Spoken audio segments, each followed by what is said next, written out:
Ladies and gentlemen, boys and girls, welcome to an episode of Tatami Talk. My name is Juan. This is your partner, Anthony. This is a judo podcast for judo players by two judo players.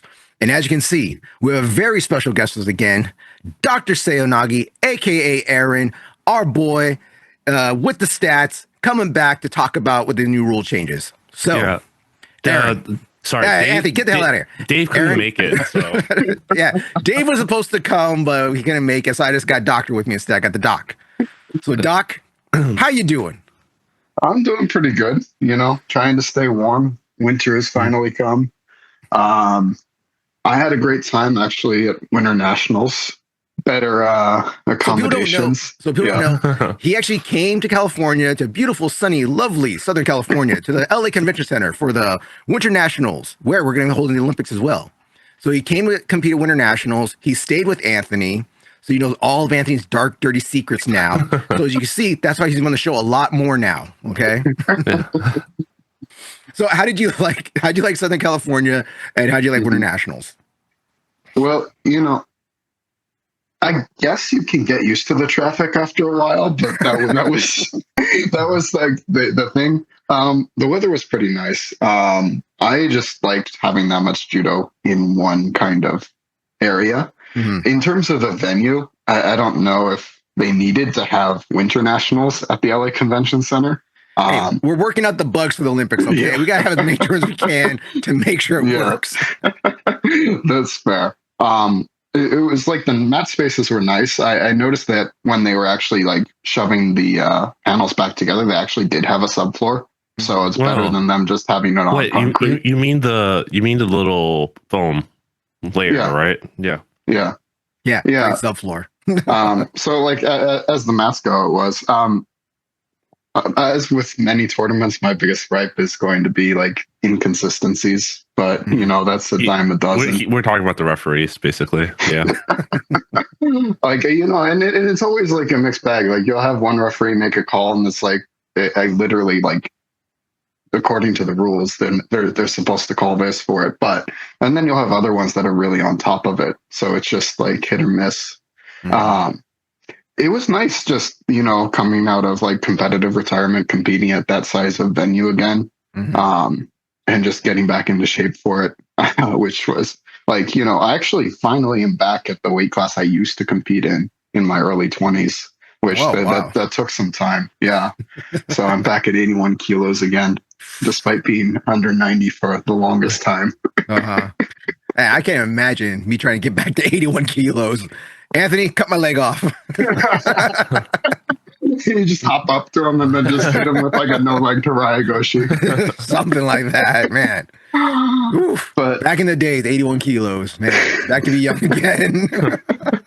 Anthony, you're gonna cut down to 81 too this next year. I'm cutting down to 90, and I'm always halfway there already. So. Oh, okay.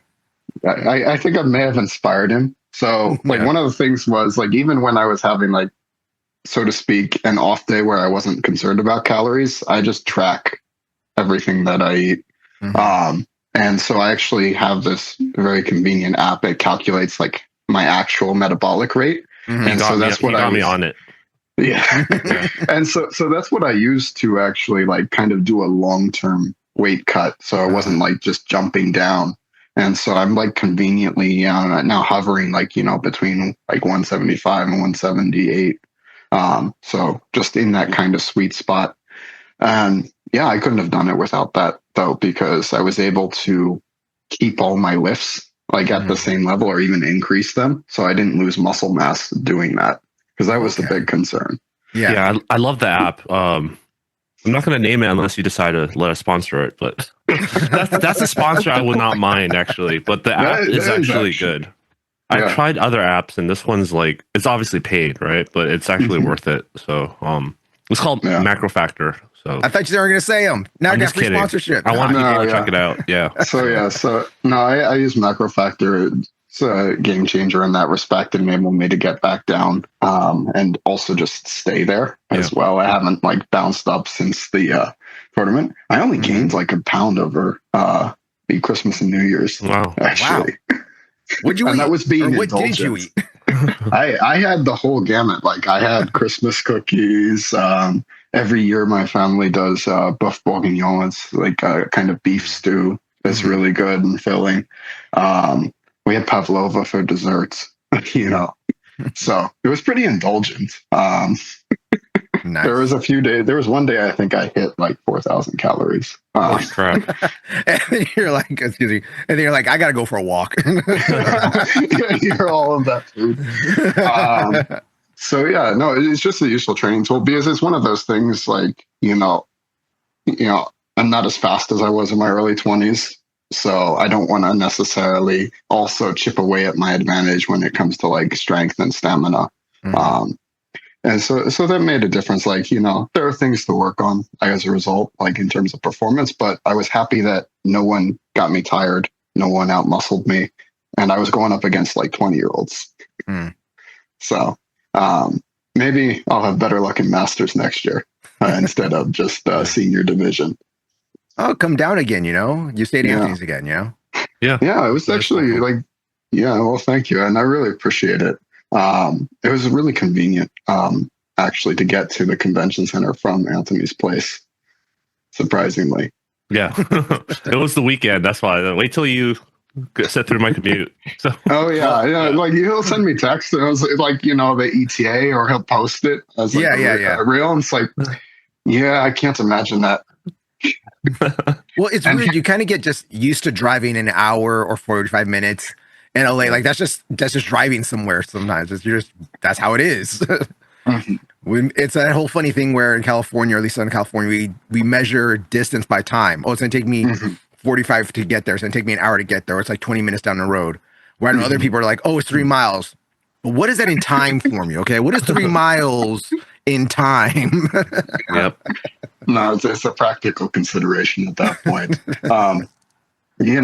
Another great thing about LA area though is just the food options. So like we got ramen takeaway. That was really nice. Not something you could get in my area, at least to the same quality. So just the diversity in food options was one of the perks to the LA area, despite the cost of parking and how much time you spend in traffic to get there. Oh, that's unique to the convention center.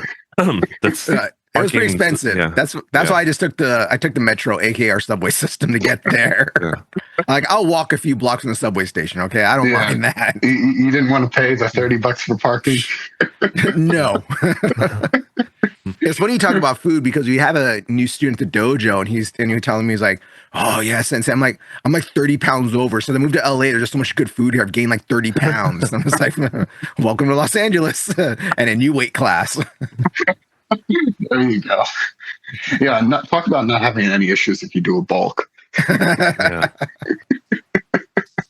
All right, Anthony, you want to get into what we're actually here for? Well, I'm kind of excited that. So we talked about how we're changing the schedule, and right after they announced the rules, right? The rule changes right after we recorded that episode. So this is really convenient. That example of how changing the schedule has allowed us to release this episode sooner. I wish Dave could be here with us, but the schedule didn't work out. So peace out, Dave. Miss you. See you up there, man. All right, bro. He's not dead. Okay, I'm joking. I am anticipating that they're going to come out with a referee seminar or a clinic video again I don't know, because the last one, they didn't release it publicly. It was kind of a secret. It was one of those things where they made it and then they hid it under another federation instead of the IJF. No. They actually released it and then made it private. They privated the video. So I saw it for like 5 minutes, and then I was like, oh, okay, I'm going to watch this tomorrow because it's like 6 hours long, right? Yeah. And then I went back the next day and it was privated. So I don't know why they're doing this. It's very clear that, from the episode we're going to talk about, it's very clear that they know people are going to shit on it, I guess. So, yeah, but I'm anticipating they're going to come out with another video eventually. So we'll invite Dave back for that more extended talk because this announcement is very unclear and very simple. I think it's akin to, how do I say this? Remember when they first came out with the grip fighting rule changes, and it was like decision 1, decision 2, like that 1-page Word document that they released. Yeah, this is basically like a step up from that, I feel like. So eventually you're gonna have to come out and clarify it because there's a lot of things that are unclear. So why don't we start with before we even the main focus of this is going to be Yuko, right? There are others. I think it's more stalling and hair. That's what I think it's more about. I think it's a lot of that talk. Yeah, we can talk a bit about that. There goes my entire strategy. I know. You got to put your hair up each time. You know. Yeah, I bust a wig out just in case. Yeah, we can go over it briefly, the other stuff, but I think we want to mainly talk about Yuko. So why don't we start with what we think about how Yuko has been since its return, since the last time we recorded and talked about, since it's been like a little over a year now since this happened. So Aaron, why don't we start with you? Okay. Yeah, so I was initially happy that they were bringing back Yuko because I was just tired of was already getting downgraded further in terms of the criteria. And then throughout this year, just watching each of the tournaments, noticing that, well, one, we were talking about how like the new criteria was there's some gray areas, and then seeing as it kind of essentially got loosened for requirements, and now this video comes out. And it's funny, I think part of the issue is we also have like, you know, people involved who knew what the old Yukos were. And so it's hard to hear that same name and think of this new criteria at the same time. Because now, like, you know, there, even in the initial ruling, there were some things that would have been hypothetically a Coca back in the day. That Or not even. Well, yeah, now we've gotten to that point. Yes. So I was initially like cautiously optimistic about Yuko's return. In terms of how it is now, I'm not a fan of it, especially how much it's influencing and deciding the way contests are going. Because we saw at the Tokyo Grand Slam, there were certain matches where essentially... Just call it out. You know which matches they are. There's nothing wrong with it. It was perfectly fine. All right. Don't make me come through this damn monitor. There we go. Pay-per-view. Tatami Talk trials. But no, there's certain matches you could see like how much it impacted the pacing, as well as like, you know, someone I don't necessarily want to say is a lucky call because it technically matches the criteria, but you know, they get this like, you know, what would have been like a Kinsa Yuko, and now all of a sudden the better fighter's on the back foot where it would have just continued on from there. So I don't know. It's one of those things. Having looked through the data, is like I think I see their kind of logic behind why they're doing it. I don't agree with it from like, you know, a judo perspective. I'm curious. Why do you think? What was their logic? Because I don't see the logic. I'm really curious. You know, what I think. So you know, back in the day, before golden score was invented, they would just go to decision. And so one of like the match kind of deciding things would be what they call a kinsa. And so a kinsa is essentially a near throw that doesn't score. So if there's two athletes who are evenly matched, one of them happens to get a throw and the other person has to belly out, like, you know, land on their front to avoid the score, and that was the only like major like attack, then that's what counts. So we see this actually in terms of even when the limited time golden score was introduced in the Tokyo World Championships in 2010. Teddy Raniere actually lost the open weight final. I think it was the open weight final because they had heavyweights the first day and then open weights the last day, because his Japanese opponent was able to essentially get like 2 or 3 kinsas with Sasai that like didn't have a chance of scoring, but threw him onto his front. And so I think what's going on, in order to reduce the number of matches decided by third Shido, they just tried to make Yuko fit the Kinsa criteria. So it's almost like we're having advantages and deciding matches off of that. They might, if that's the logic, they might as well just call it a third Shido. I've always been fine with the third Shido because people are stalling. Let's just be clear. Like, people are stalling. Yeah. The third Shido is okay. It's just that they're being inconsistent with it. That's the problem, right? Yeah. Oh yeah, because they don't want contests to end in third Shido. Well, they And don't want so- certain people's contests to end in Cheetos. Fair. But yeah, and I disagree with it from a judo perspective, though. At least, again, this is my speculation based on just the way kind of matches have been turning out throughout the year as they've been kind of inching towards this new criteria. Because basically, at the Tokyo Grand Slam, which Anthony and I got to watch quite a bit of together when I was in LA. That's an understatement, by the way. Quite a bit. Yeah, we would go to the convention center, come back, and then turn it on, and then your dad would watch with us, and he'd fall asleep and would still be watching. Yeah, that's fair. He says hi, by the way. Yeah, tell him I said hi too. Yeah. But yeah, so they had already essentially seemingly implemented some of these aspects of Yuko. And we'll return to the data later, but you can actually see the change in terms of match outcomes as a result of this. But yeah, this is my opinion, speculation of potentially why they're doing this. Like just looking from the outside, which is a very opaque decision-making process that they have. And I don't really agree with it because it just kind of changes very much a lot of the dynamics of contests. Yeah. And while we're still seeing it pawns, we're not seeing as big of a throws, I think, as we did historically. Because if you look at the top hit pawns that we're voting on this year, I don't know the selection process for why they picked those, but you compare that to 101 hit pawns from even 2014, and it's a stark contrast. Yeah, I definitely agree with that.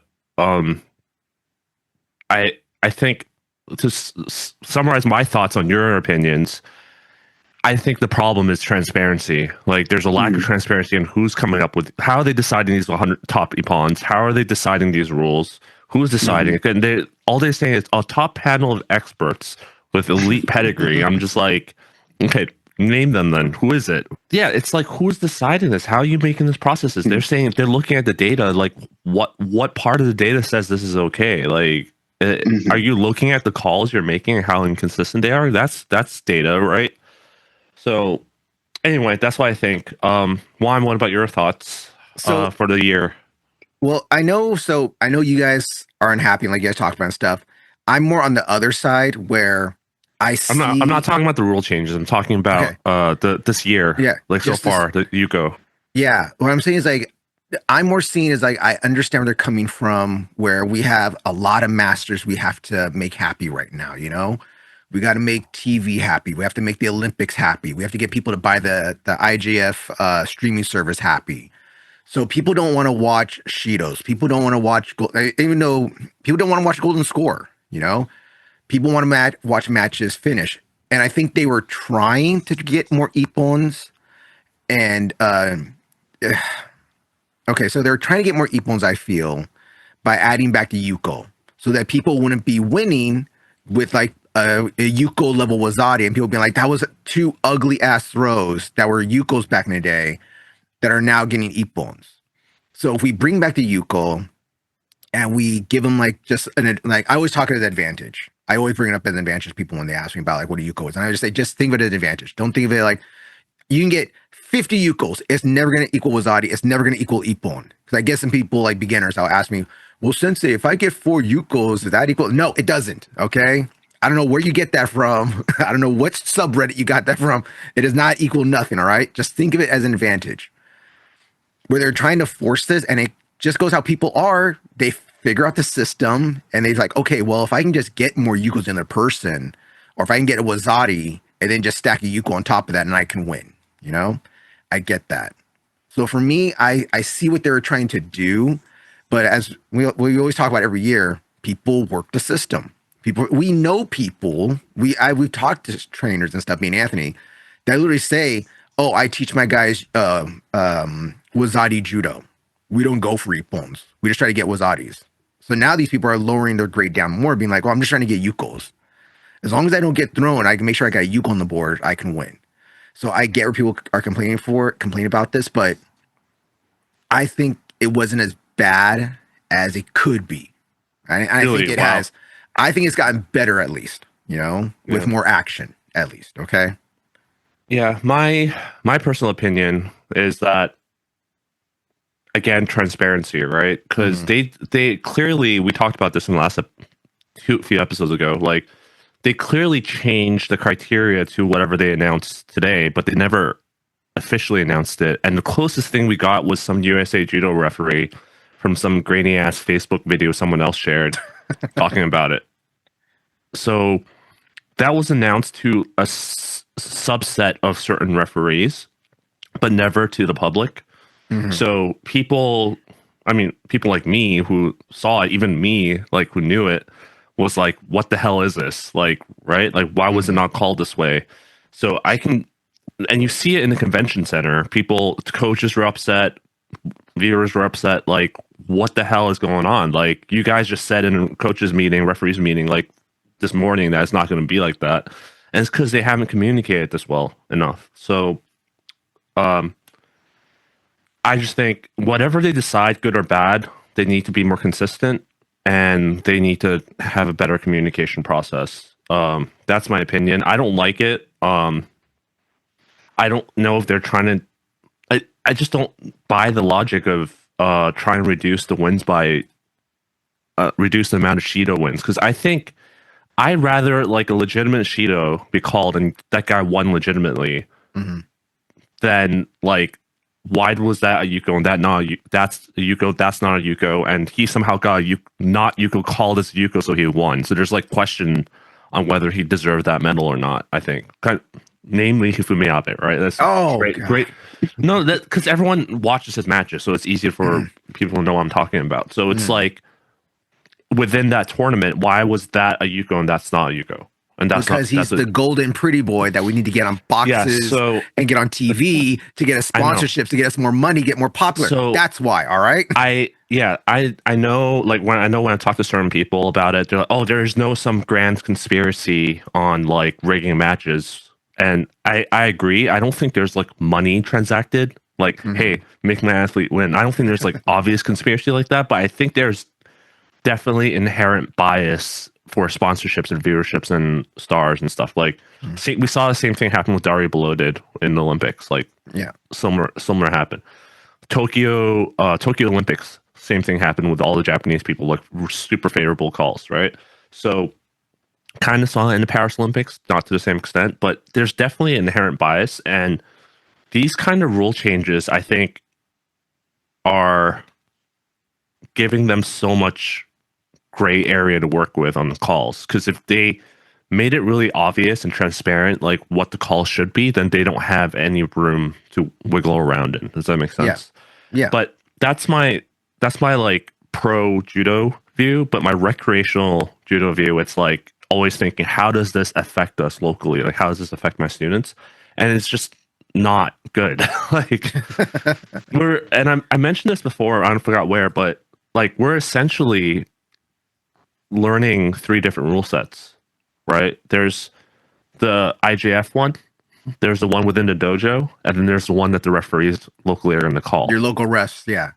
So I'm not going to mention names or nothing, but it is sad where sometimes you see some local refs don't know the modern day rules, and it's like local refs. And they'll argue with you about it too. They'll argue with you, and then they like, well, when was the last time you went through the rules, sir? And we're like you don't have to get recertified. Like at least here at least here at our things, you get your your reference certification. It's a one and done, and it's kind of like up to you, unless you want to move up to the poll, but that's more political than anything. So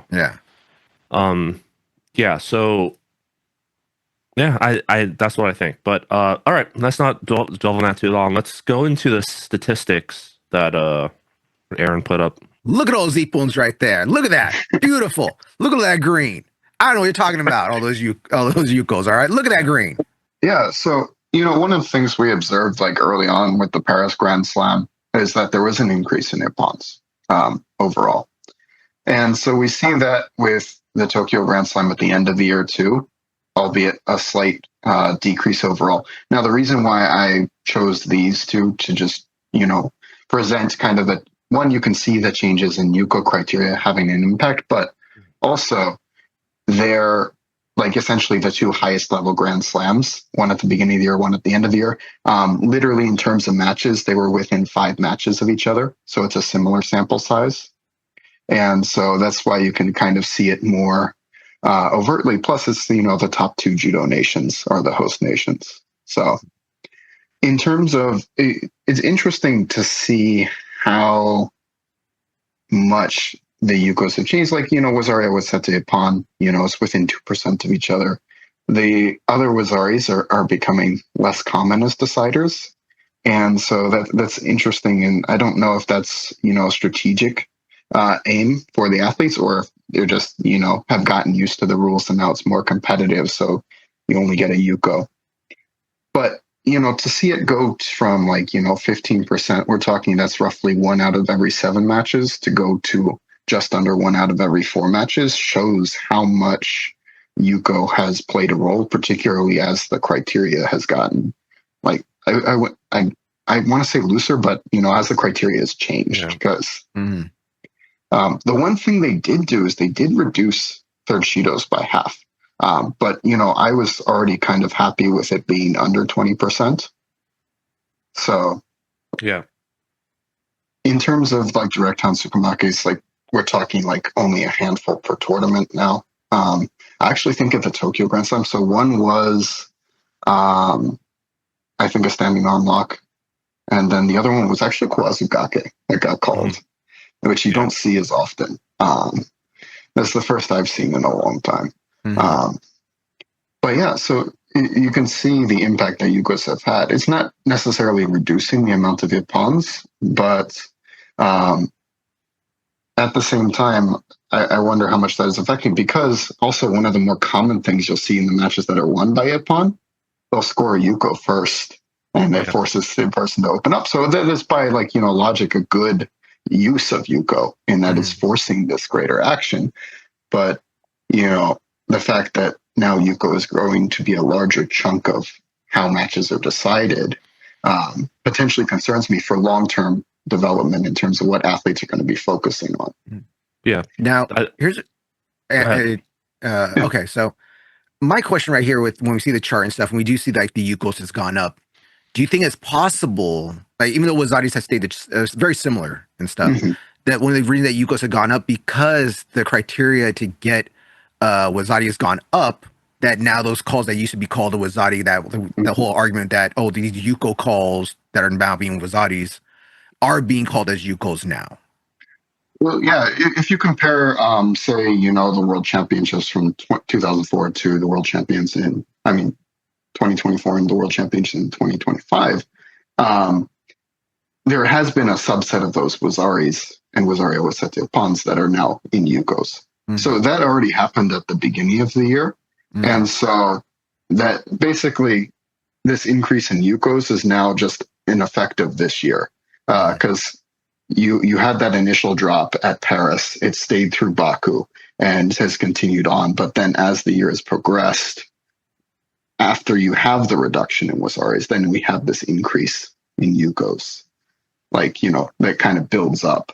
Because at the World Championships, you know, figure approximately partway through the calendar year, you had this increase of Yukos deciding 1 out of 5 matches. So that initial jump from 1 out of 7 in Paris to 1 out of 5 at the World Championships, now to just under 1 out of 4 in Tokyo. And so that's after these kind of changes have reduced the number of Wazari just from the beginning. I think looking at these numbers, I predict the number of Yukos is just going to increase, especially with the new clarifications. That's going to be a lot of Yukos. Yeah, because this is also just what Yukos have decided the match. Yeah, this isn't counting all of the Yukos scored. That being said, I do like the developments of no longer counting some Wazaris that would have been Yuko back in the day. So, but again, it depends on like what your goal is for how you want judo at the highest level to look.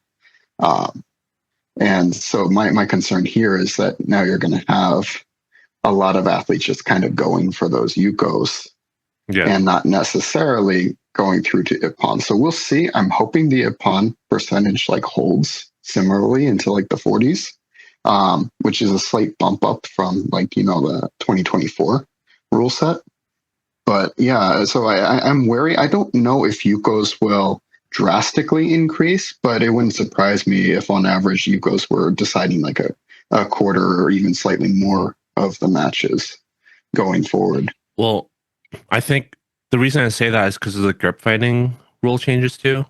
Then will make it a lot easier to be defensive, I think. They've given a lot more time for people to grip fight compared to the past, even compared to the previous announcement. So I think we're going to see a lot more 1 or 2 Yukos and then being really defensive with the grip and then just stall with the Yuko. And then also now with we're going to talk about the Newaza time, right? I think we're going to see a resurgence of some sort of drop players reimagining their game to go around that. Do you know what I'm saying? Like they're going to defensive grip fighting. Once they lose the grip fighting in a disadvantageous position, they're going to do a drop throw and then maybe like do some Newaza work and just stall it out. So yeah, well, that's one of the interesting things, and this is like on an aside we can either go into a little bit after this or just now, but like aside from the Yukos, like the activity in Newaza, you know, they clarified again that, you know, activity in Newaza counts towards whether or not someone is active overall versus stalling.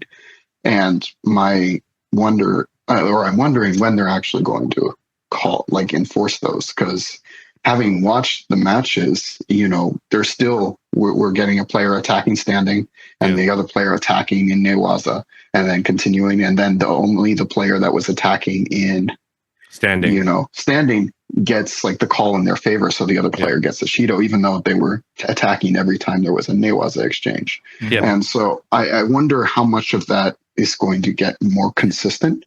And the other issue is too, just like how much Newaza referees are exposed to, and that varies drastically. Some referees are former, you know, they know their Newaza in and out, so they can tell when there's progress being made. Others are just, you know, if someone's not actively being rolled over, they're just going to call mate. And so how does that factor into their decision about if someone was passive on the ground or not?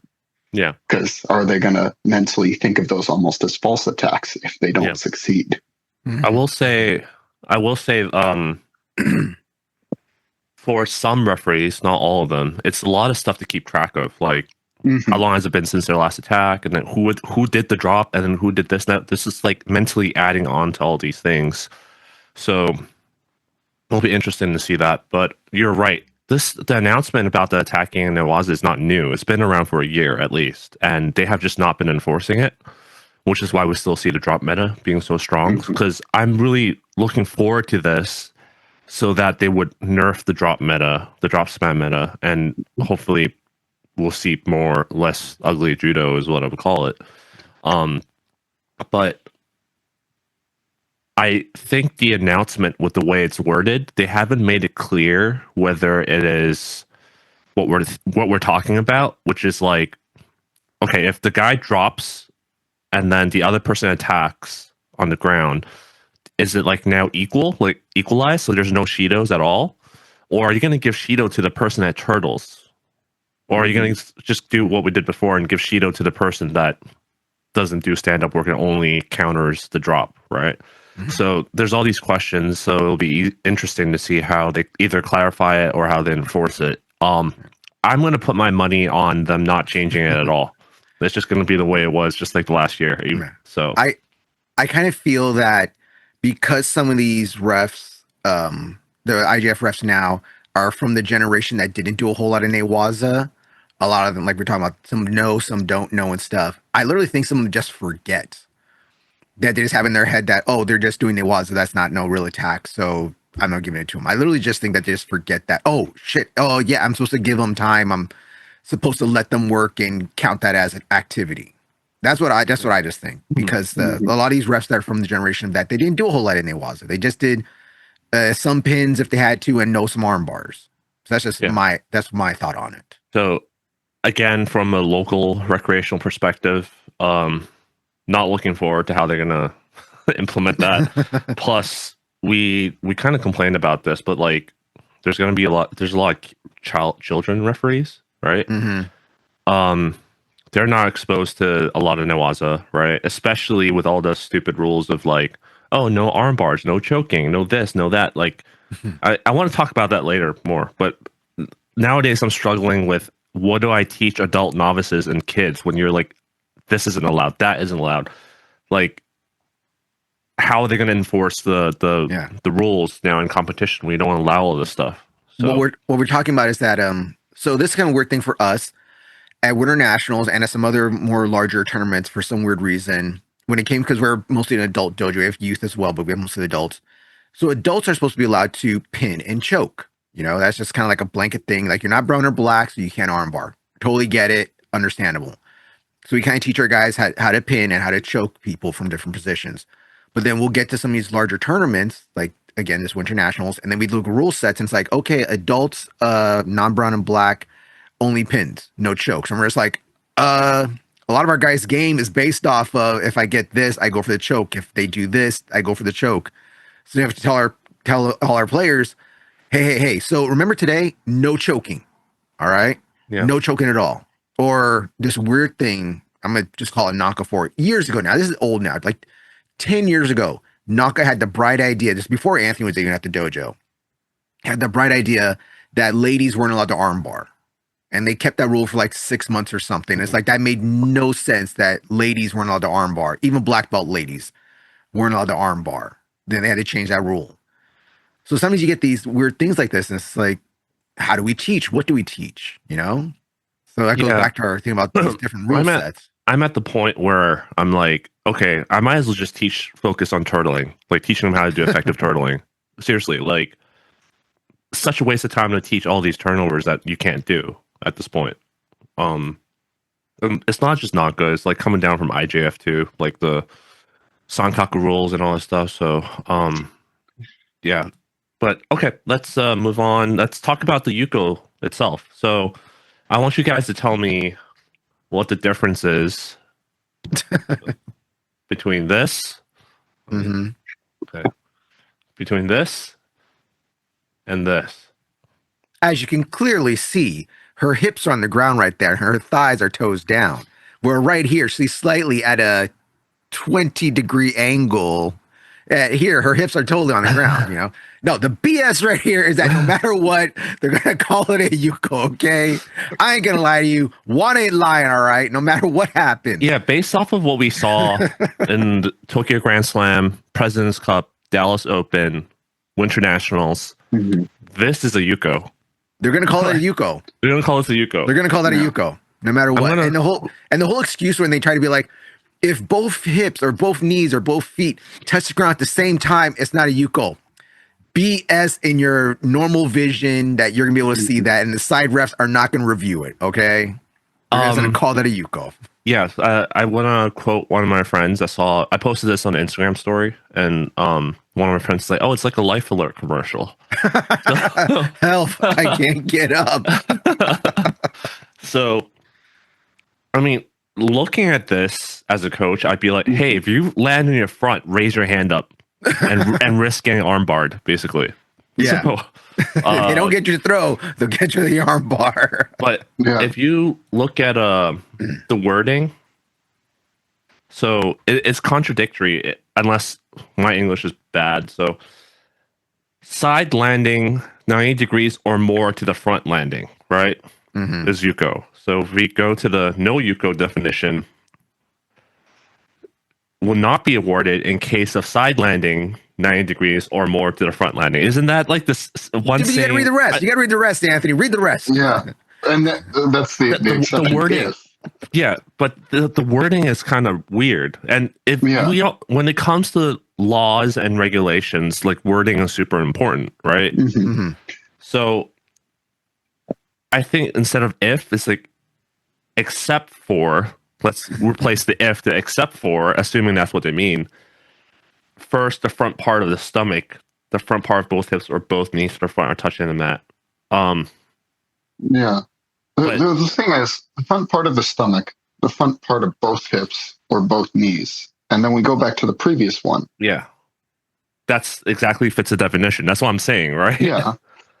Which is also baffling. Yeah, sorry, Juan, go for it. No, go ahead. Go ahead. I'm just making a joke here. As you can clearly see, she's 20 degrees just off the ground right there. All right. So, but I think the front part of the stomach is touching here, right? Mm-hmm. In this example. And then here, you could argue the front part of the stomach is not touching. Yeah. So why is it saying, unless first the front part of the stomach, the front part of both hips or both knees to the front are touching the mat? Yeah. Because the both knees, both hips, stomach touching the mat here is Yuko. Yeah. Here says if first part, like it does not make sense. I'm trying to word it in my head in different ways, and I wonder if they meant to say if the front of the stomach. No, that would make even less sense if it isn't touching. Like there's not enough control to like force them down. But what's crazy though is you look at that shoulder landing. Now again, we have to treat these as different than like Yuko and Coco that came before. But at the same time, that would have been a Coco because of the shoulder, and the previous one that's a Yuko wouldn't have been a score. Yeah, like even with like the older rule set. I think because I know like what's his name, Daniel Lascaux was like, oh, the problem with looking at the shoulder only is that we have super flexible athletes, right? Mm-hmm. And I'm just like, I think you should just give it to them for being flexible. this definition is just ridiculous. Like, if you're looking at all that kind of stuff, going after the flexible people, you should just look at the shoulder. Yeah. That's what I think. Yeah. Well, I think they should hypothetically. Yeah, but I just think they should just take the word out stomach. Period. Like just okay, the stomach's gonna be tough. Focus on just the hips, the knees, the feet. Focus on that. Then don't mention stomach because the whole thing of like putting your belly to the mat, your stomach to the mat, or not to the mat. That's just gonna get. As you're showing, like right here, it's like what's hitting the mat right now. There should be more of a focus on hips, knees, feet.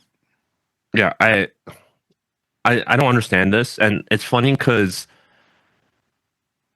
when I wrote the last Beehive post, right, my wife proofread it. Aaron, you did too, but she was like, "Did you even read it yourself?" Like, and she was like fixing all these grammatical. Her problem was with the grammatical errors and stuff, right?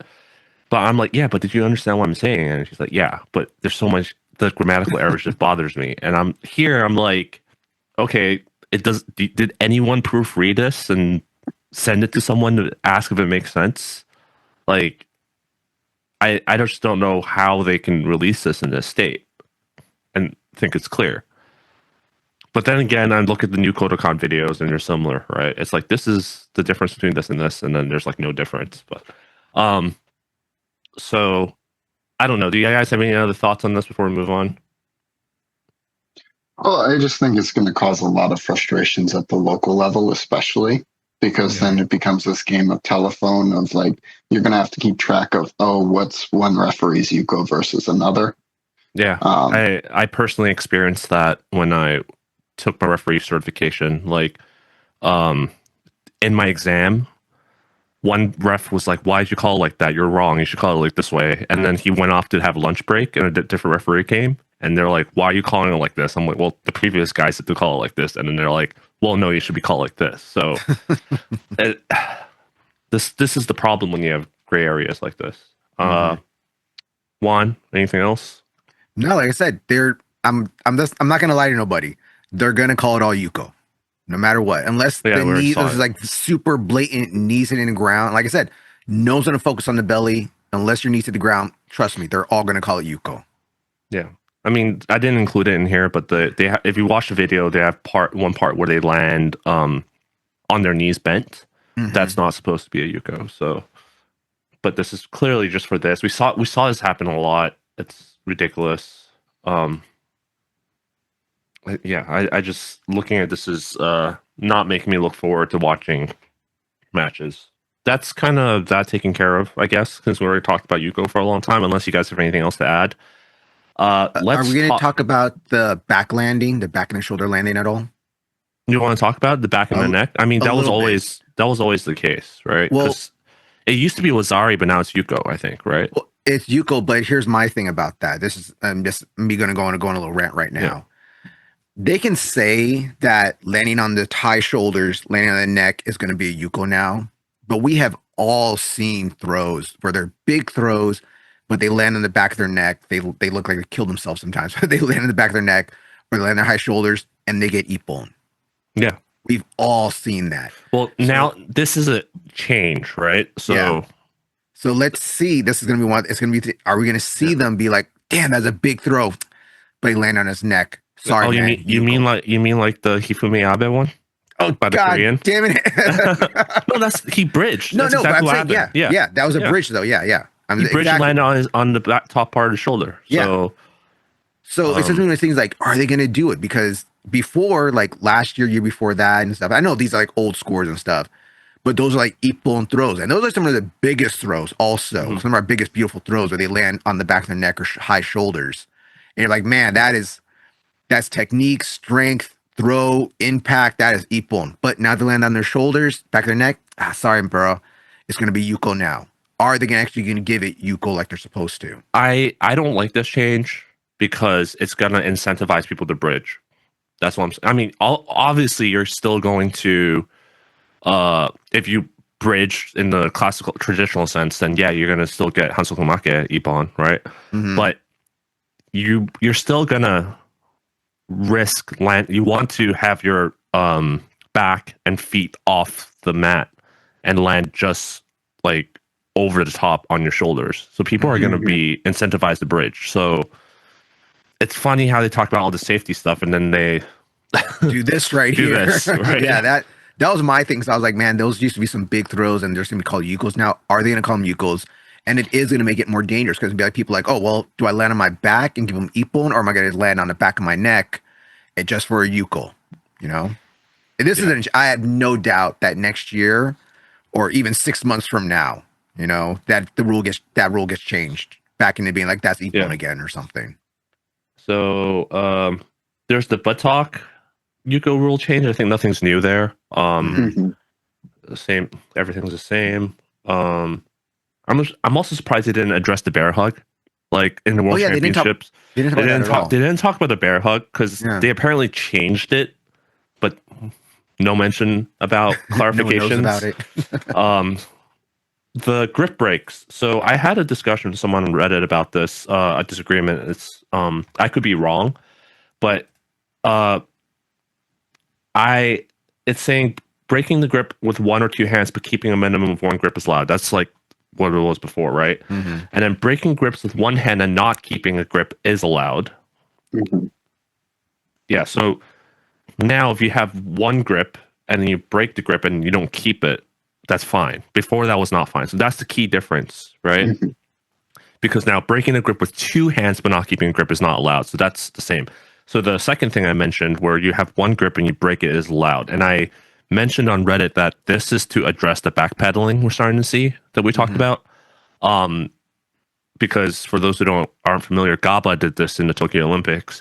When someone breaks a grip, he'll start backpedaling, and the other guy's just like clasping. He's just like trying to get another grip right away. And then the guy got a Shido for breaking a grip and not keeping one. Mm-hmm. So this is kind of to address that, I think. But one of the responses I got to that comment, I can't remember who said it, was like that in the initial announcement, that was the case, but they changed it so that you have to keep a grip no matter what. You can't disconnect at all, is what they're saying. I thought it was disconnection and if you immediately get a grip, that's fine. Mm-hmm. Mm-hmm. I don't think it really makes a difference in this case, but I think I don't think that's the case, because if that's true, then there's no reason for the other person to backpedal, right? Mm-hmm. Because it would immediately say Mate Shido. There's no need for you to backpedal at all. Mm-hmm. But I think that's what it's trying to address. Do you guys have any thoughts on the grip break and how it would change, other than what I said? Yeah, no, I think it'll change that way in that sense. But it's also an important point to remember that what the rules say, like on paper in this idealized setting versus how it's actually implemented, can be two very different things. And the important thing is to be aware of how that actually happens. And that's one of the things that is like useful if you're, especially if you're either competing or coaching athletes who are competing at like, national level events with IJF rules. Is important to stay up to date on how it's being implemented versus what the actual text itself says, which is this annoying juggling to do. Yeah, exactly. Yeah, I think Gabba's a great example of that, where like they had to change rules. Like rules got to get changed for somebody, and we're blaming Gabba for this right now. But a lot of people do that. A lot of people, like, as soon as they disengage, they run away, or the other person breaks a grip, they get away and stuff. But here's the thing: to me, it always goes back to enforcement. They weren't. Again, they choose when to enforce it, and you got to look for intent. So if the other person broke the grip, but Gabba's pulling away, who do you Shido right there? The guy that broke the grip, or Gabba that's running away? Well, they mentioned in the seminar, the last one that was public, that if it's not clear, then you don't give anything. You're not supposed to, but a lot of these refs feel like they have to give it to somebody. They think it's clear. So yeah. Yeah, but if you're not clear, you're not supposed to give anything. So that's what they said. Yeah. Interestingly enough, I think one of the side effects, though, is that grip fighting will now start to resemble how it looked in the early 2000s in terms of like the resets. Like, obviously, they might, because they want to force action, penalize people for stalling faster. But I think we're going to see some of that, like, getting like, just one-on-one and then just both ripping out of it and just kind of doing a soft reset. I like that, because obviously we're going to see less throws, but that's more, it feels like there's less forced mistakes. Does that make sense? I think resets are a huge part of a grappling sport. You see it in other arts, right? Striking, like resetting the distance and all that stuff. It's great to see these exchanges, and I guess you have to be kind of trained to see what's going on. But I like it. I like the resets. So yeah, it's a hard balance to strike between allowing kind of players to actually like go for it in the match versus essentially engineering instances where there will be forced errors in order to get more scores. Yep. Okay. Next, Ushiro Sankaku. I finally figured out how to share this. So, yeah. Here. What do you guys think? Okay, Aaron, let me ask you this, Doc. All right. Yeah. How often in real competition does this position right here actually happen? Because this is an argument I've had with people. Some people are like, "Oh, it happened all the time." No. To me, no. Unless you're watching pro wrestling, rarely. No, I'm saying it doesn't really. It rarely happens. Yeah, to me, it rarely happens. Yeah. I can, in the last 4 years, in terms of, now this is just from memory. I've only seen it once. I can count maybe 9 times, and that was like 9 times. 2 or 3 different athletes in particular. It is incredibly rare to see Yushiro Senkaku just because of the way Newaza is structured in judo. You usually don't have enough time to get to that position and then throw the leg, because incentive-wise, you're either going to go for a turnover or take a juji if you're already, wrapped around their shoulders. Yeah. I think there's such a nothing burger here, because this position, again, is already rare, right? Yeah. And then if I get this position, I'm going to go on top and pin, because I'm not on top right now. Yeah.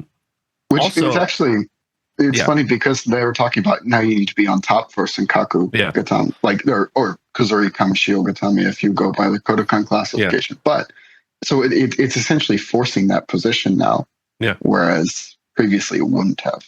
Yeah, I would not stand here and try to choke. I would do an armbar, or I would get on top. I would not crank the neck, which is the last thing I would do. Who is this rule for? Who made it? Who did they look at and see like, I think that was a little dangerous, we should change it? I think there was one British athlete that did it this way, that cranked the neck. But again, Renshaw. Yeah. But it's not like she does it all the time. And again, this, like, I don't know why they included this. And it's not cranking the neck that badly anyway compared to certain other things. So, well, you have to literally blatantly crank the neck in this. Yeah, which is going to go into my other complaint. But I think I would have been fine with their saying, "Oh, this is not allowed in junior or cadets." I think it's not allowed in seniors. It's not going to change anything, but still, I think it's a little too much. Like it's yet another thing we can't do in Newaza, right? My complaint is in one of the referee seminars, again on Facebook. You know the kata sankaku position. You can't pull up now to lift up the other person. So before it was saying you can't pull up and block the body because that would be like a guillotine, like a neck crank guillotine. But now they're saying you can't even pull up to do a turnover, and that was what I was teaching beginners and kids. So I'm like, okay, what can I do now? So maybe we're gonna have to stick to the stupid elbow pull, like the turnover you teach the kids where you grab the elbow and then you push them. Like, what turnover can you teach the kids if you can't grab the collar, you can't grab any sort of armbar turns, you can't do a kata sankaku position? Like, what are you going to teach the kids? Because some of the more advanced, like the Japanese style turnovers and all that kind of stuff, they're not going to work, right? For kids aren't going to pick it up. So I think the only remaining turnover that's safe to teach across the board is the triangle turnover, right? Joko sankaku. That's the only remaining one you could do. But that to me, that means I'm going to start just focusing on teaching the defense for it instead of teaching the turnover, because the defense is so much easier. Yeah, or just revisit some Kashiwazaki material, and it's like, okay, back to the very old school stuff. But that also requires tremendous core strength. Yeah, and core strength, coordination for kids, and also it assumes the other guy is really bad at turtling. So, which is why I'm saying if we only had limited Newaza training time, I'm going to focus it all on how to turtle properly, because it counters all these other common things that are still allowed. Since all the other stuff is not allowed now. Well, that being said, though, the enforcement of it locally is very inconsistent. I've seen people get away with like actual neck cranks, and then people doing like a proper turnover and getting called for it. Oh yeah. Yep. All right. Enough. Oh, let's talk about stalling first, right? So they're gonna actually call people out now for fixing the hair, hopefully, because that was supposed to be a thing. But I don't think I've ever seen them call someone, give someone a Shido for fixing their hair more than once, which is supposed to be the case last time, right? But we saw it. I saw it happen a couple of times, and they never penalized it. So it'll be interesting again to see if they enforce that, and especially the one where people get up and then they walk a big circle back to the middle. I'm curious whether they're gonna enforce that too. Yeah, that'll be interesting, because like again, this is like one of the ones that I think is one of the best parts about this announcement, if not the best part. But it's going to come down to how is it actually enforced. It always comes down to if they're going to enforce it or not. And as Anthony always likes to throw into my face, who are they going to enforce it against? Yeah. Are they going to enforce it against France? Are they going to enforce it against Japan? Are they going to enforce it against Russia? Maybe, maybe not. We'll see. There's a Georgian athlete who got away with a lot in the Olympics against a South Korean athlete, because like the South Koreans have like insane conditioning. Yeah. And so he was just trying to catch his breath throughout like the later half of that match by like, doing the long walk around, like the slow get up. Untie your belt. Oh, my belt's untied. Abe was doing the same thing too. Abe was doing the same thing too. We have to fix that beautiful hair, all right? You got to look good for the cameras. No, he was like taking his time getting up and all that stuff. He was gassed out. So now we're going to talk about the Newaza thing. We kind of talked about it already earlier. Again, I don't have anything else to add to this. Do you guys have anything else to add? No, we discussed it already. It's the whole thing of, is the ref going to be able to see it, know the difference, and call the right side, And then there's this how do I get rid of this thing? You can't. You can't. There was like someone pulled it up on the website, but you can get the core message. Yeah. Okay. So I don't think there's any change in this. They're basically saying the only thing that they added was like, oh, if the referee commission thinks that there could be an exception where you can fix stop your bleeding a third time, because before was you only get 2 times to stop bleeding, like a medical attention, medical attention for 1 per cut, right? Now it's like, oh, there could be a third time. I don't know why they did this, but I think what it is it seems like, I don't know if they mentioned this specifically, because I was wondering if they were just saying, oh, you can only get 2 times now, period. No, they're saying there could be a third. There could be a third time. Is what they're saying now. Okay. But it has to be like exception. Which I'd be curious to what, when we actually see it play out, what will constitute an exception. Yeah. Well, or if it'll just be in the medal rounds. It could be just in the medal rounds also. But to my thing is, it's like the first time they usually like try to like dab it, they'll try to stop the cut and stuff, put a Band-Aid on it. If you go up a second time, that's when they start mummifying you. That's when they wrap that big ass thing around your head or your face or your neck or something. Like the second time, they usually don't play around. It's like get a shitload of gauze and wrap it. So what would the third time be? If like it fell off or something, or is it bleeding through the gauze? Like that was my question. That was my thing. I was like, why would you need a third time? I mean, I rarely see any wins announced via the cut bleeding anyway. So yeah, you never see him get stopped from matches really stopped for that. Yeah, because like kicking gache is essentially when the match is stopped from an injury.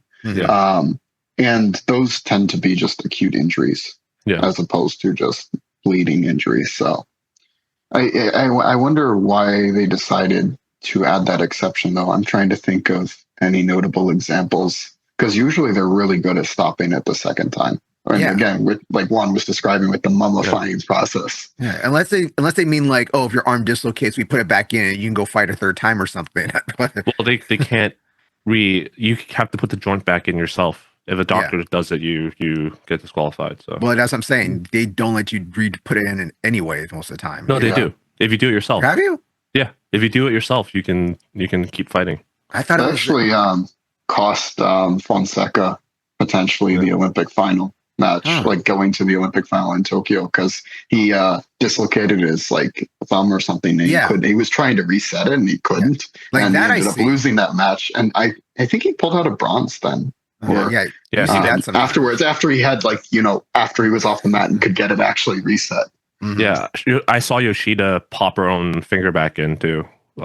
She successfully did it. So, yeah. But if you need a doctor to pop it back in, they stop it. So, there's one other thing I want to talk about personally is I'm surprised there's no out of bound changes to the step out rules. I don't like that from a safety perspective and also the grip resetting perspective. I think if you need to reset a grip, you should do it by like grip fighting, not by pushing someone out. We already saw a few close calls at Winter Nationals with people almost getting thrown on the tables or onto the other parts of the mats. So again, at a local recreational level, I hate that they're keeping that. So, but I think that's more of like a Yoko. Got me thinking about Yokos now. More of a local Udanjikai thing. No, we saw. They should make the rule there, We saw it in the IJF tour too, that people almost get thrown onto the advertisement boards and into the camera. That I don't mind. That just brings spirit to the fight. It makes it more interesting. All right. To me, I'm more scared about the local kids, or even adults going on the other mats and hitting people and stuff. But IGF, they got money. It's okay. They buy another camera. What do you think, Aaron? Yeah, it's one of those that I think people are only going to consider it a problem if it gets really bad in the final block, because unfortunately most people aren't going to watch the prelims like we do necessarily.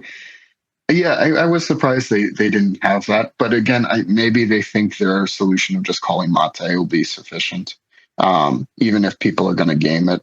So, we'll see how it plays out over the next 2 years. Yeah, I don't know. 2 years. I don't know what the solution would be, because clearly there's less out.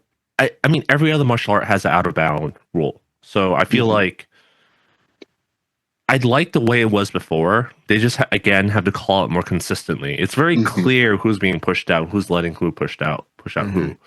Yeah. So yeah, I think they should. They should just call it better.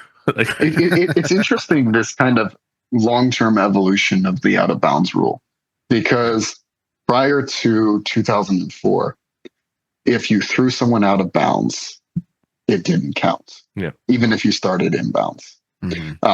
You had to basically have like a toe still on the border. Yeah.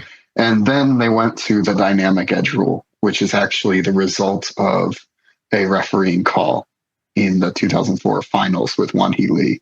Because the ref called it upon and they decided they didn't want to overrule it. And they had also prominent issues. Like there was a match Nomura lost in like the Osaka World Championships because he threw the guy 8 times, but like the guy was playing the edge really well. So he like was able to escape each of the times. And so it's interesting to go from that to the dynamic edge rule. And now it's like, okay, there's basically no edge until we call mate. You can fight all the way to the parking lot if you want it. I pay $30 to fight in the parking lot. They stopped them. Excuse me, sir. $3 each, please. Oh, okay. Here's 30. Put on my tap card. All right. Yeah. Is there anything else? I'm out of stuff to talk about regarding this. I'm overall not very happy with it, but I mean, it's funny. Anthony's always not happy about it. Because I don't care what happens at the IJF level. I just don't watch it, right? But I just stop coaching people now? Like, is that what I'm supposed to do? I quit coaching. I hate these Yukos. I'm done coaching now. I'm out of here. It's interesting because I think one of the things is just like the fact that they decided to bring Yuko back and now are essentially using this to kind of fill in these potential gaps, if you will, to prevent there potentially being more matches decided by third Shido. But I wonder if they released it the way they are because they're anticipating backlash of people like, further, like, kind of being annoyed at like the reduction in criteria for these scores. Because we've been complaining about like, Ippon was already being reduced for years. And now this is just the next thing. I also see people already, other upset people are like, well, just take away Yukos again. I'm like, no, like there's a reason they were brought back. Yeah, that doesn't help out. Okay, I'm happy they got the Yukos. Okay, I know I'm on the other side, guys. I'm happy they brought the Yukos back. All right. I'm unhappy about these changes. Doesn't mean I think the Yuko should be gone. They should just fix the Yuko calls. Yeah. Like, I'd rather go for it. I'd rather they have how they enforced it in the beginning of bringing Yuko back than what they have now, is what I'm saying. And they needed to clarify at what point it is a Yuko. And like I said, they should just look at the shoulder. If you're belly down, then it should not be a Yuko. That's basically. But if you're simple. 20 degrees off the mat, all right. I don't know why they're doing it this way. Again, the ideal solution I've been pushing is just raise the Ippon and Wazari standards back to the way it was pre 2017, and then just make Yuko like what Wazari was. Right? Then they'll be fine. That's the ideal solution, but they'll never do it because they'll decrease the amount of Ippons that happen. So I don't know. It's interesting. I wonder again, like, be curious to get a look behind the scenes. I probably won't, given my criticisms, but for the IGF, how they make these decisions, like what analytics are they looking at? What kind of data are they concerned? It seems like they're almost concerned more of quantity over quality. Just because then not as many people be complaining about like, oh, so-and-so only won by a Yuko or they only won by a Shido.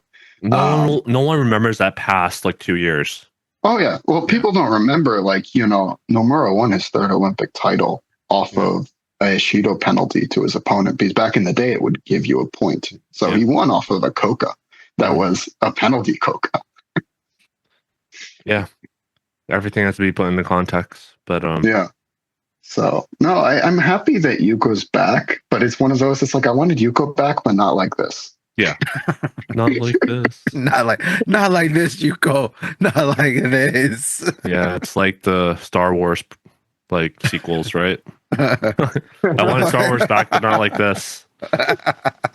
Back in my day, the Yukos meant something. Yeah, the Yeah. Erna Yuko back when I was young. All right. It's kind of funny how this, like, we went from, like, judo originally, like Ippon and Wazari, and then they're like, okay, we're going to introduce Yuko and Koko. And now it's like, we're going to eliminate that. And then it's like, oh, we need to reintroduce Yuko. So it's like the reasons for it needing to be there are still there. Mhm. It's just how to go about it. I was actually happy when they got rid of Koka. And then when they got rid of Yuko, it's like, I thought that was a step too far. And now they are trying to kind of reverse course, but then do it in such a way that means that, you throw someone and they belly out, you get a score. Mhm. Yeah. But you attempted, didn't you? You attempted. Yeah. You attempted something. You went for something, didn't you? You didn't stall out. You didn't get Shido. You attempted at least. Mm-hmm. So I'm going to quote the post, the IJF post. So basically, you're saying the referee rules will be set in stone and will no longer be subject to modifications until the Los Angeles 2028 Olympic Games. So basically, BS. there's no more big changes.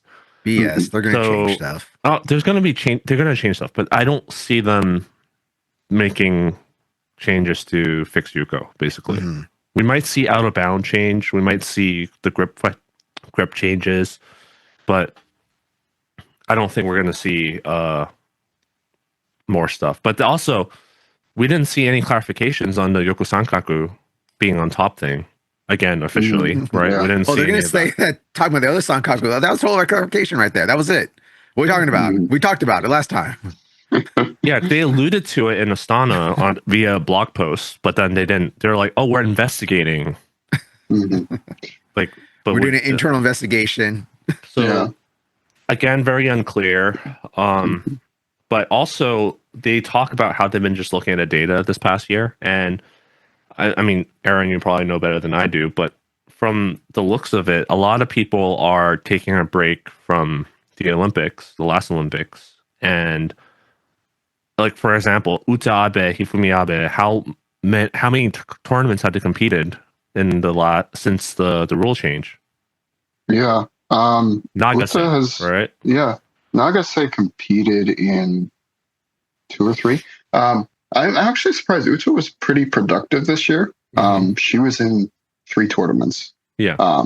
So you were seeing some people were taking off. Even Belendi came back for the World Championships, and then so we're seeing people kind of like do 1 or 2 tournaments and maybe 3 this year in terms of the really top athletes. So it's interesting that they've at least gotten to experience the new rule set, and it seems like they've largely adapted to it already. But part of it is like essentially the biggest changes are the gripping and the Yuko scores. But we're seeing a lot of newcomers to the international stage, especially the Japanese team, right? They're sending a lot of their new people that have been competing internationally for the first time. Some of them are from competing in cadets or juniors, but not all of them. A lot of them just domestic. So they're basing a lot of this data off of people that have been just newly competing at international stage. So yeah, you have this interesting mix because you have some veteran players who come in and have gotten like 1 or 2 competitions, but like Begnanu is out for this year because she's expecting her second child. And yeah, you have. I'm trying to think of other athletes that have been notably absent who haven't retired, so to speak, who are going to come back in force kind of next year. But yeah, it is a mix because you have some of the newer athletes coming in, like you mentioned, the Japanese team, but also you have like this developmental era of some of the other countries. And I know the Chinese team is trying to revamp now that they have Stefan Bennu as their head coach. And they've had some decent success too, like on the women's side. On the women's side. But historically, China has always had a good women's team. Now they're trying to get back to that.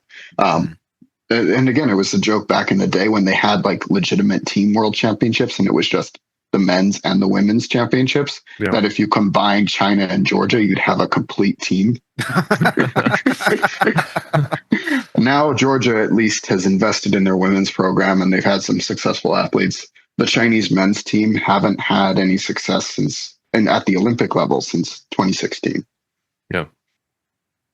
Yeah, wonder why. Which is crazy because, like, he retired Ilias Iliadis. Yeah. And like, that was an incredible run from him. Like he lost to Master Baker in the semifinal and then picked up bronze, but he beat Ilias Iliadis by Ippon, beat Toth, who was the reigning European champion at the time, beat, I think, the reigning world champion at the time, all with the same Ippon Seo Indo Soto. Yeah. Like the exact same way. And then I don't know if he ran afoul of some of the coaches or just was injured after that. He was off for a while. He had like a phenomenal 2017 and then just kind of fell off. And is allegedly coaching regionally, last I heard, but yeah. I know in the Chinese sports there's a lot of politics, especially with judo being a Japanese sport and the tension that's ongoing throughout history, like between Japan and China. So who knows what happens, right? So yeah, maybe they can pull what the South Koreans do and kind of use it to be like, we're going to beat the Japanese at their own sport.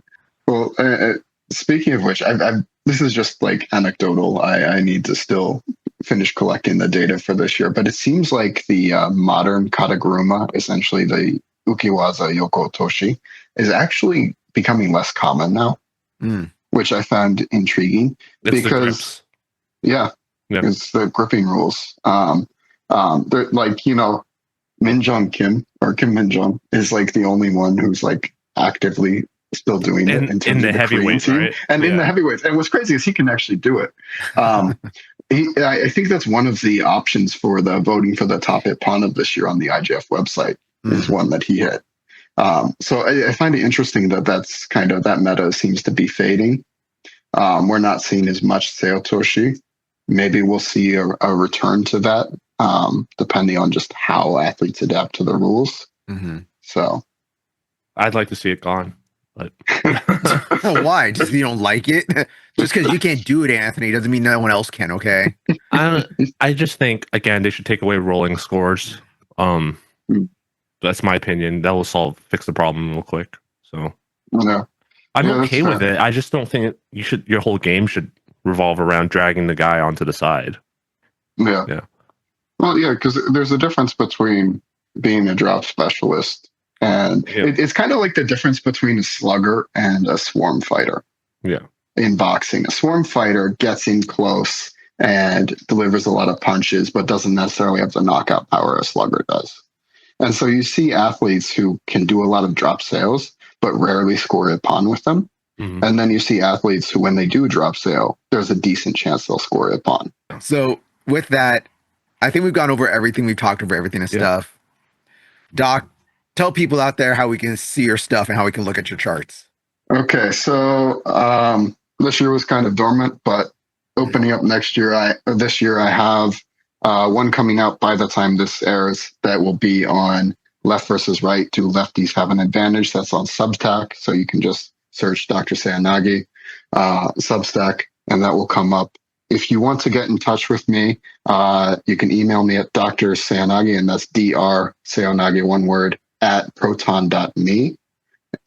So I will eventually get around to responding. I don't guarantee 24 hours because it's been a rather busy last year. Yeah.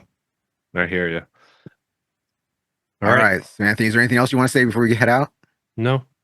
All right. Anyone else you want to insult or blacklist us on? I'm not insulting. I like their judo. It's just I don't like to see them win like that, as I said that. All right. So with that, all right, remember, you can always send us stuff you want to look at, things you want us to watch, videos, questions, anything you want, at TatamiTalk@gmail.com. You follow me, the Jerry_Juan on Instagram. You follow Anthony on Instagram at Anthony Throws. You follow Tatami Talk itself on Instagram. You can follow us on Threads. We don't post on there a lot, but it's still there in case you want to hit us up there, okay? Anthony, is there anything else? Oh, no. And don't forget the Beehive. Are we still on the Beehive still? Yeah, TatamiTalk.com. Yeah, Tatami Talk. At the newsletter, same as always. We're always here to listen and talk about anything you guys want. If you guys don't like what we say, also let us know, okay? Yeah. Smash that like and subscribe button too. I always forget to say that at the beginning, but hey, hit that, do that as well. And with that, please don't forget to Slap the mat with your stomach, apparently.